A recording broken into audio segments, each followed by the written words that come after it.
অনুরাগের ছোঁয়ায় আগামী পর্বে দেখা যাবে চারু ও সূর্য দুজনেই সোনাকে স্কুলে পৌঁছে দেওয়ার জন্য বের হয়ে পড়ে। সোনা তার স্কুলে পৌঁছে যায়।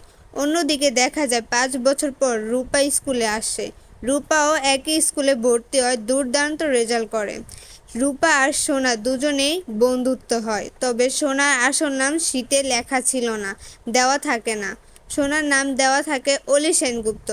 তাই সোনার নাম শুনেও কোনোভাবে সোনাকে চিনতে পারে না রূপা। রূপা সোনাকে অলি ভাবতে থাকে। দুজনের মধ্যে বেশ বন্ধুত্ব হয়। তবে সোনা রূপার থেকে জানতে চায়, তোমার নাম কি? তখন রূপা বলে, আমার নাম রূপা সেনগুপ্ত। এই নাম শুনে চমকে যায় সোনা আর মনে মনে ভাবে, রূপা সেনগুপ্ত? কোন রূপা? রূপা সেনগুপ্ত? তবে কি এ আমার বোন রূপা? রূপা সেনগুপ্ত?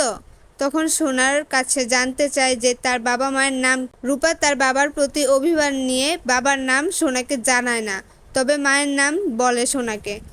সে তার মায়ের নাম বলে দীপা সেনগুপ্ত। এসব শুনে সোনা চমকে যায় আর কান্না করতে করতে রূপাকে বলে, পাকামি, পাকামি তুমি বেঁচে আছো? সোনার মুখে পাকামি নামটা শুনে রূপা বুঝে যায় এ আর কেউ না, এ হচ্ছে তার বোন সোনা।